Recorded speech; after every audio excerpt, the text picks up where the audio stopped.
કોંગ્રેસથી નવી પાર્ટી બનાવવા અંગે ફૈઝલ પટેલનું નિવેદન। સ્વર્ગીય અહેમદ પટેલના પુત્ર ફૈઝલ પટેલનું મોટું નિવેદન। નવી રાજકીય પાર્ટીની કોઈ પહેલ નથી। કોંગ્રેસથી વિભાજનની કોઈ વાત નથી। કોંગ્રેસ એપીનો કોઈ સ્ટેન્ડ નથી। લોકોને મત જાણવા માટે અમે ટેસ્ટ કર્યો હતો। પોતે મૂકેલી પોસ્ટ અંગે ફૈઝલ પટેલે ખુલાસો કર્યો છે। जो पार्टी वर्कर्स बहुत अफसोस में है क्योंकि 24 से हमारी टिकट कांग्रेस की चली गई थी और आम आदमी पार्टी को दे दी गई थी। लेकिन मेरे कार्यकर्ता जो सब हैं उन्होंने मुझसे बोला, बहुत सारे लोग अभी यहाँ आए भी हैं कि वो चाहते थे कि मैं खुद कुछ करूँ, इंडिविजुअली मैं भी करूँ। और उनका एडवाइस था कि हम एक इंडिपेंडेंट कैंडिडेट के हिसाब से भी लड़ सकते हैं अगला इलेक्शन 2027 में। लेकिन फिर भी मैं कांग्रेस पार्टी का नामामूली वर्कर हूँ। जो हाईकमान कहेगी मैं वही करूँगा। और अभी तो मैं कांग्रेस पार्टी में ज़रूर हूँ। कांग्रेस एपी का स्टैंड अभी कुछ नहीं है क्योंकि ओपिनियन आ गई है, अच्छा ओपिनियन आया था लोगों का। लेकिन फिर भी हमने सोचा कि कांग्रेस एक ग्रैंड ओल्ड पार्टी है और हम सब मिलके काम कर सकते हैं। ये स्प्लिट ऐसी कोई बात नहीं है कि कांग्रेस पार्टी से हमारा स्प्लिट हो रहा है।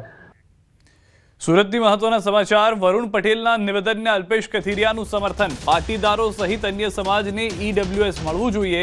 ઈડબ્લ્યુએસ લાગુ થશે તો સ્થાનિક સ્વરાજ્ય ચૂંટણીમાં લાભ મળશે। ઈડબ્લ્યુએસ અનામત મુદ્દે હાઈકોર્ટમાં પિટિશન દાખલ કરાઈ છે। ઈડબ્લ્યુએસ નહીં મળે તો પાટીદારોના રાજકારણનો અંત આવી જશે। સંપૂર્ણ જે અનામતની વ્યવસ્થા છે પ્રથમ વખત સ્થાનિક સ્વરાજની ચૂંટણીમાં લાગુ પડે છે ત્યારે સાથોસાથ 10% ઈડબ્લ્યુએસનો સમાવેશ થઈ જાય તો ભવિષ્યમાં કોઈપણ પ્રકારના ટેકનિકલી કોઈપણ પ્રશ્ન પણ ન સર્જાય અને દરેક વર્ગને પોતાનું પ્રતિનિધિત્વ મળી શકે। એ માટે ચૂંટણી પંચને પણ અમે રજૂઆતો કરી છે। હાઈકોર્ટમાં પણ દિનેશભાઈ પિટિશન કરી છે અને ભવિષ્યમાં આ બાબતે સુખદ નિર્ણય આવે એવી અમે આશા રાખીએ છીએ। સુરતમાં એસઆઈઆર હેઠળ મતદાર યાદી સુધારણા કાર્યક્રમ ચાલી રહ્યો છે। ડેપ્યુટી સીએમ હર્ષ સંઘવીએ અલગ અલગ બૂથ પર ચાલી રહેલી કામગીરીની સમીક્ષા કરી। ડેપ્યુટી સીએમએ નાગરિકો વતી બીએલઓનો આભાર માન્યો હતો તો બીએલઓની કામગીરીના કારણે વિદ્યાર્થીઓ અભ્યાસ પર પડતી અસરને લઈને હર્ષ સંઘવીએ નિવેદન કર્યું। કલેક્ટર દ્વારા આ બાબતને ધ્યાનમાં રાખીને આજુબાજુના કોલેજો આઈટીઆઈના કર્મચારીઓને પણ લેવામાં આવી રહ્યા છે જેથી બીએલઓ પર ઓછામાં ઓછું ભારણ રહે તે પ્રકારે આયોજન કરવામાં આવ્યું। સાથે જ પોતાની નાની મોટી તકલીફોને બાજુમાં મૂકીને કામગીરી કરી રહેલા તમામ બીએલઓનો આભાર માન્યો। अलग अलग क्षेत्र में जईने हमना आ विस्तार में पहुंच्यो छू। हजी भी अलग अलग सेंटरों पर हूँ जईने आज रीते मारा विस्तार में काम करता सौ बीएलओ ने लोकशाहीना पर्वने मजबूत बनावा बदल एमनो आभार मानवा आव्यो छे। જૂનાગઢથી સમાચાર। સાસણગીર જંગલ સફારીમાં ઓનલાઈન બુકિંગ ફ્રોડનો મામલો। જૂનાગઢ પોલીસે ઓનલાઈન ફ્રોડના મુખ્ય આરોપીને ઝડપી પાડ્યો। રાજસ્થાનના મુખ્ય આરોપી રાશિદ ખાન અયુબ ખાન મજેટીની ધરપકડ। સિંહ સદન રેસ્ટ હાઉસના બુકિંગની નકલી વેબસાઇટ બનાવી કરતા હતા ફ્રોડ। સાસણ આરએફઓએ નોંધાવી હતી ફરિયાદ। આરોપી પાસેથી 2 મોબાઈલ જપ્ત કરાયા છે। સાસણગીર સિવાય જગન્નાથ મંદિર શ્રીધામ આશ્રમની નકલી વેબસાઇટ બનાવ્યાનો ખુલાસો। નકલી વેબસાઇટ બનાવી પ્રવાસીઓ સાથે કરતા હતા છેતરપિંડી। આરોપીના બેંક ખાતા તેમજ કેટલાક લોકો સાથે છેતરપિંડી કરી છે તે અંગે પૂછપરછ શરૂ કરાઈ છે। ફોરેસ્ટનું જે સિંહ સદન છે કે જ્યાં ઓનલાઈન બુકિંગ થતું જ ન હતું, પરંતુ આ જે આરોપી છે આરોપીએ ઓનલાઈન બુકિંગ દ્વારા અને અમુક નંબર આપીને વોટ્સએપ કોલિંગ દ્વારા જે કે એના આ રીતના એની જાળમાં સપડાય એ લોકો પાસેથી પૈસા ખંખેરી અલગ અલગ બેંકોમાં અને એ રીતના છેતરપિંડી આચરેલ। રાજકોટના ઉપલેટા તાલુકાની મોટી પાનેલી ગ્રામ પંચાયતમાં ભૂગર્ભ ગટરના કામને લઈને વિવાદ ઊભો થયો છે। મહિલા સરપંચની મંજૂરી વગર અચાનક ભૂગર્ભ ગટરનું કામ શરૂ કરી દેવાયું છે। ગ્રામજનો દ્વારા જાણ થતાં સરપંચ સ્થળ પર જઈને કામ અટકાવી દીધું હતું, જે બાદ ઉપલેટાના તાલુકા વિકાસ અધિકારીને લેખિતમાં ફરિયાદ કરી છે અને ગ્રામ પંચાયતની જાણ બહાર થતાં આ કામનું કોઈ પણ બિલ ન ચૂકવવા માટે રજૂઆત કરી છે। બીજી તરફ ઉપસરપંચે પણ સરપંચ પર વિકાસના કાર્યોમાં વિઘ્ન કરવાનો આક્ષેપ કર્યો, જેને લઈને ગામમાં રાજકીય મામલો ગરમાઈ ગયો છે। જો આ રોડ બન્યા પહેલા ભૂગર્ભ ગટરના પાઇપ ફીટ નહીં થાય અને બાદમાં વર્ક ઓર્ડર થશે તો ફરીવાર રોડ ખોદવો પડશે અને સ્થાનિકોને પરેશાનીનો ભોગ બનવું પડશે। અમારા ગામમાં ભૂગર્ભ ગટરનું અમને કોઈ પૈસા વગરનું કામ કરે છે। કઈ જગ્યાએ? મોહન બાપાના પુત્રા પાસેથી રેલવેના પાટા સુધી અમે એમ કહે કે અમને પૈસા વગરનું કોઈ કામ કરી ન શકે ને અમને પૈસા વગરનું કોઈ બિલ ન કરે। સરપંચનો આ ચાલવાનો રસ્તો છે ત્યાંથી નીકળ્યા અને ખબર પડી કે આ ભાઈ ભૂંગળા છે એ નખાવાનું કામ કોને ચાલુ કરાવ્યું છે પછી પંચાયતમાં એમને જોડાયું કે આપણે કોઈ આ બાબતનો ઠરાવ આપેલ છે કે નહીં. તપાસ કરતા એને માલુમ થયું કે આપણે કોઈ ઠરાવ આપ્યો નથી, બરોબર છે, અને એસ્ટિમેટ નથી કોઈ વર્ક ઓર્ડર. તો આપણે સરપંચશ્રીએ રૂબરૂ તાલુકા પંચાયતમાં જઈ અને TDO સાહેબને એક લેખિતમાં અરજી પણ આપેલી છે. અમદાવાદના ચાંદખેડા પોલીસ સ્ટેશનના ટેરેસ પરથી એક વૃદ્ધે કૂદી આપઘાત કરી લીધો હતો, જેને લઈને ચાંદખેડા પોલીસે તપાસ તેજ કરી છે.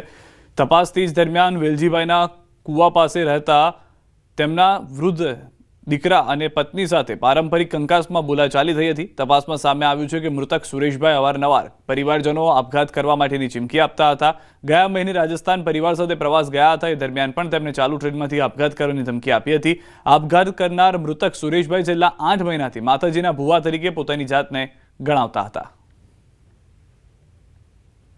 ત્યારબાદ પારિવારિક ઝઘડો હોય એ લોકો અંદરો-અંદર વાતચીત કરતા હતા. એ દરમિયાન અચાનક જ જે સુરેશભાઈ કરીને છે, જે સામાવાળા જે એના પિતા, એને પોલીસના ટેબલ ઉપર પડેલ પેપર કટરનો જે પોકર હોય છે એ લઈ અને પોતાની જાતને ઈજા કરવાની કોશિશ કરે. સુરતમાં એટીએમમાં ચેડા કરી રૂપિયા ચોરી કરતી ગેંગ ઝડપાઈ છે. અલગ અલગ બેંકના 18 એટીએમ, રોકડા, 26,750 રૂપિયા સહિતનો મુદ્દામાલ જપ્ત. પોલીસે ગેંગના 4 આરોપીઓની કરી ધરપકડ. ગેંગની કરતૂત સીસીટીવી કેમેરામાં કેદ થઈ. સીસીટીવીના આધારે આરોપીને ઝડપી પાડ્યા. આરોપીને કોર્ટમાં રજૂ કરી 1 ડિસેમ્બર સુધીના રિમાન્ડ મેળવ્યા છે. રિમાન્ડ દરમિયાન અન્ય ગુના ઉકેલવાની શક્યતા. આ ગેંગ એટીએમમાંથી રૂપિયા નીકળવાની ટ્રેની આગળ પ્લાસ્ટિકની કાળી પટ્ટી લગાવી દેતી હતી, જેના કારણે ગ્રાહક દ્વારા રૂપિયા ઉપાડવામાં આવે તો પટ્ટીમાં પૈસા ફસાઈ જતા. ગ્રાહકને લાગતું કે રૂપિયા નીકળ્યા નથી. બાદમાં ગેંગના માણસો આવીને ફસાયેલી રૂપિયાની ચોરી કરી લેતા હતા.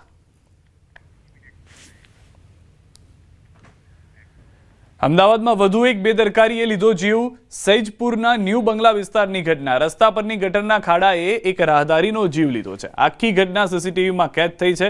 એક એક્ટિવા ચાલક રસ્તા પરથી પસાર થઈ રહ્યો હતો, ત્યારે ગટરની ચેમ્બરના ખાડા પરથી તે પસાર થતા જમીન પર પટકાયો અને ત્યાં જ ગંભીર રીતે ઇજાગ્રસ્ત થયો. જોકે આસપાસના લોકો તુરંત મદદે આવ્યા અને તે વ્યક્તિને સિવિલ હોસ્પિટલ ખસેડવામાં આવ્યો, જ્યાં તેને બ્રેન હેમરેજ થતા સારવાર દરમિયાન મોત નીપજ્યું. રસ્તા પરની ગટરના ચેમ્બરનો ખાડો અને તેની આસપાસ ન લગાવેલા કોઈ બેરિકેડના કારણે એક વ્યક્તિનું મોત નીપજ્યું છે.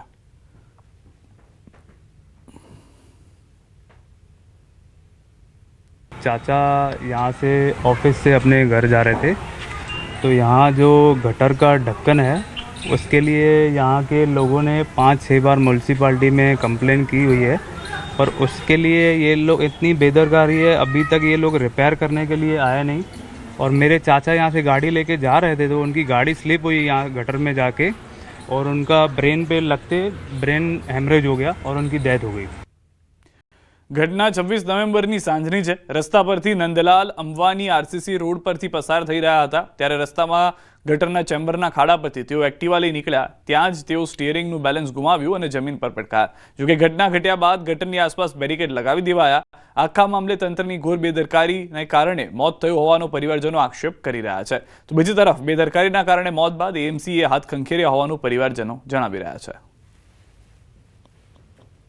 AMC के जो भी इनका जो भी काम है, वहीवट है, जो भी है, जो भी AMC के वजह से इनका जो ढक्कन जैसे ये गटर का चैम्बर का खुला हुआ था, हमारे चाचा लोग चले गए. हम चाहते हैं कि हमारे चाचा गए, हमारे गल के पिलर थे, जो छोटे छोटे बच्चे थे, उनका काम भरण पोषण कौन करेगा, हमको उसका जॉब चाहिए. उसके बाद अभी ये किसी और के साथ नहीं हो, हम वो चाहते हैं कि चलो भाई हमारे चाचा चले गए, वापस तो नहीं आ सकते हैं, लेकिन ये इसका जवाब हमें कौन देगा. तो हम वही चाहते हैं कि हमें न्याय चाहिए, हमारे चाचा को न्याय चाहिए. અમદાવાદ મહાનગરપાલિકાની વધુ એક બેદરકારીનો ભોગ એક વ્યક્તિ બન્યો છે. એક વ્યક્તિનું મોત થઈ ચૂક્યું છે અને આપ જોઈ રહ્યા છો જે પ્રકારે આ રોડ ઉપરથી જ્યારે વ્યક્તિ પસાર થઈ રહ્યો હતો ત્યારે આ જ ખાડાની અંદર ખાસ કરીને તેનું એક્ટિવા ફસાઈ ગયું અને તેનું મોત થઈ ગયું. આ ઘટના અમદાવાદના સૈજપુર વિસ્તારમાં બની છે અને જે પ્રકારે આ ઘટના બની છે અમદાવાદ મહાનગરપાલિકાની બેદરકારીનો આ જે નમૂનો છે. આપ જોઈ રહ્યા છો RCC રોડ લોકોની સુવિધા માટે બનાવવામાં આવ્યો હતો, પરંતુ જે પ્રકારે બેદરકારી દાખવવામાં આવી તેને કારણે એક વ્યક્તિનું મોત થઈ ચૂક્યું છે. તો આવી ઘટના છાશવારે જ્યારે બનતી હોય ત્યારે તેને અટકાવવી ખૂબ જ જરૂરી છે. અમદાવાદ શહેરની અંદર જે પ્રકારે ખાડા પડી રહ્યા છે, અડધી રાત્રે જ્યારે અહીંથી પસાર થતા લોકો છે તેનો જીવ જઈ રહ્યો છે, ત્યારે સૌથી મોટો સવાલ એ થઈ રહ્યો છે કે અમદાવાદ મહાનગરપાલિકા કેવી રીતે કામ કરી રહી છે. કેમેરા પર્સન અમિત શર્મા સાથે દીપિકા કુમાર, ન્યૂઝ 18 ગુજરાતી, અમદાવાદ. દ્વારકાથી સમાચાર.